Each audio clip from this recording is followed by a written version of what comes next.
Hi, my name is Harith, and for my presentation, I'm going to be talking about the NotPetya attack that affected the country of Ukraine. So, just a quick introduction on what occurred. In June 2017, a series of cyber attacks were launched on the computers belonging to Ukrainian banks, ministries, newspapers, and metro systems. The attack was carried out with a modified version of the ransomware Petya, and experts subsequently called this new attack NotPetya. The NotPetya attack is really important for us to study because it is known as the most devastating cyber attack that began as an assault on one nation by another. I took this quote from Wired magazine. And the attacks would also serve as a wake-up call of sorts to governments and private corporations alike to beef up their security measures in order to prevent such devastating losses from occurring in the future. So, just some background information of the attack. Since 2013, Ukraine and Russia have been in a destructive, undeclared war. Over tens of thousands of Ukrainian citizens have been killed, and millions more have been displaced throughout the country as a result of the conflict. In 2015 and 2016, Russian based hackers have also been allegedly testing their cyber attacks on the country of Ukraine. Sandworm is certainly one of the more destructive collective of Russian hackers, and the group had infiltrated the networks of railway firms, media outlets, and even caused power outages throughout the country.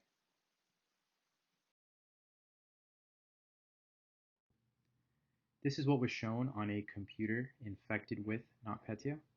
People were prompted to pay via Bitcoin to get a decryption key in order to retrieve their files. The main reason why experts called this virus NotPetya is because it was named after Petya, which is similar. You had to pay via Bitcoin to get your files back. However, with NotPetya, this specific attack, even if you paid, you wouldn't get your files back. So that's really the main difference between the two. One of them allows you to pay to get your files back, whereas the other one, NotPetya, even if you pay, it didn't do anything. So now I'm going to describe the attack vectors.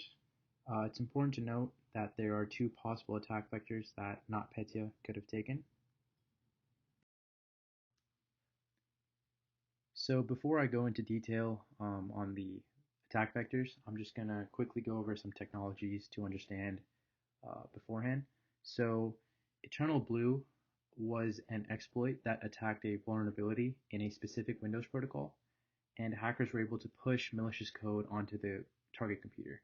It was an exploit that was developed by the National Security Agency in early 2017 and was subsequently leaked. Mimikatz was another tool that took advantage of the fact that Windows left users' passwords in RAM, and MEDoc is Ukraine's version of TurboTax. It's used by nearly all citizens to file taxes, do business, etc. So this is the first possible attack vector, and what experts believe is what most likely happened. Attackers took advantage of MEDoc's compromised servers to push out an update, and this wasn't a real update, it was a phony update that contained the NotPetya malware. So when users downloaded the update, NotPetya was installed onto the system, Mimikatz was used to steal any passwords, and Eternal Blue was used to pretty much push that malicious code throughout the network, and by this time the whole network is compromised. Okay, so now I'm going to describe the second possible attack vector. This one started out with the attackers sending out emails in a phishing attack, um, and the emails contained a suspicious program called MyGuy. If a user fell for the attack and downloaded the MyGuy program, then NotPetya was installed onto the system as well. And you can see from here it took a very similar path to the first attack vector, where Mimikatz was used to steal passwords and Eternal Blue was used to push malicious code and compromise the network. There are two important things to note from the attack vectors described. Firstly, all it took for the network to be pretty much taken down was for NotPetya to be installed onto a single machine, and this spread was known as lateral movement. And the second big takeaway is that the spread was able to spread so quickly due to two exploits, Mimikatz and Eternal Blue.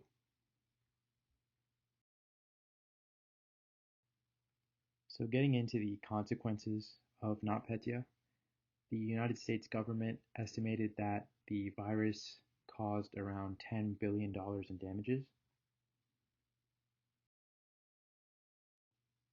So here are some of the biggest financial victims of the attack.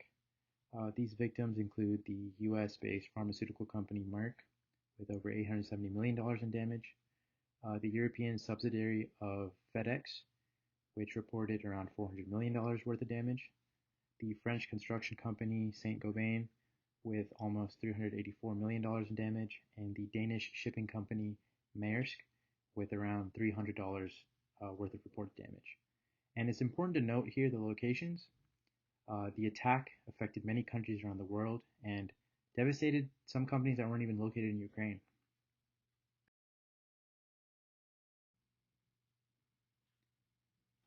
Elaborating more on the consequences of the attack, Ukraine suffered a great deal of unrest as a result. Many businesses were affected, including hospitals, over 22 banks, and lots of federal agencies. Everyday citizens were also affected. NotPetya had taken out many credit card payment systems across the country, so as a result, many citizens were scrambling to gather cash, as without it, you couldn't pay for groceries, gas, or have prescriptions filled.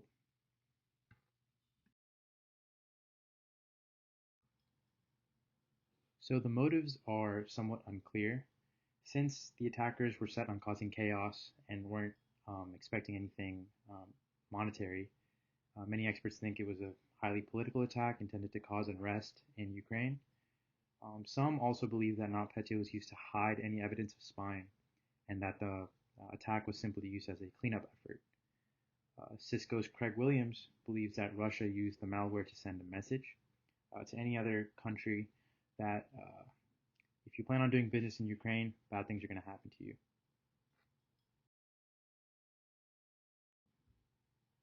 So now to talk about the recovery process. Maersk, which was the Danish shipping company that was hit pretty hard, they were able to kickstart their recovery process by restoring a copy of the network from a computer that was untouched by the attack. After they were able to restore the network, they immediately approved almost every security feature that the IT department recommended. They implemented multi-factor authentication and updated to the latest version of Windows on all their machines. Many companies that were affected followed a similar pattern to recovery. So now talking about who was responsible for the attack. The Security Service of Ukraine has placed the blame on the Russians, as they seized equipment used to launch the attack, and they believe that it belonged to hackers backed by the Kremlin. This was also touched upon in an article by Wired. Many experts, including Wired writer Andy Greenberg, believe that the attacks came specifically from the Russian military hacking group known as Sandworm, which was touched upon earlier in the presentation.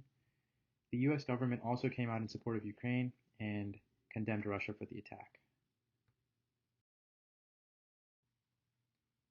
So now looking at why this occurred, many of the infected machines, which were part of a larger company network, were found to be running Windows 2000.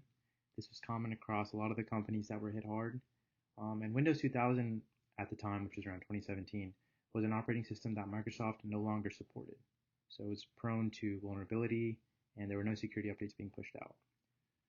Also, many experts believe that insufficient network segmentation was also found to be a huge problem in which malware could quickly spread throughout a network.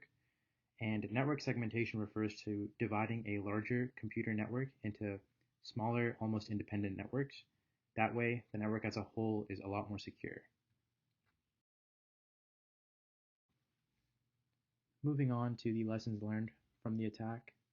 Some of the specific lessons learned are to continually invest in security and to not utilize software that is too old. The use of Windows 2000 and the failure to invest in security measures led to a lot of the company's downfall. On a more general note, what we should learn is to be prepared. As the internet and technology continue to progress and become more and more intertwined with infrastructure, cyber attacks will undoubtedly become more advanced and more devastating. NotPetya is certainly the beginning, and attackers can get a hold of critical data if the appropriate security measures are not taken. So just some questions for you guys. The first one, which two exploits were used together in the NotPetya attack? And the second one, what was the main reason NotPetya differed from Petya? And lastly, here are the sources I used for my presentation. Thank you guys so much for listening.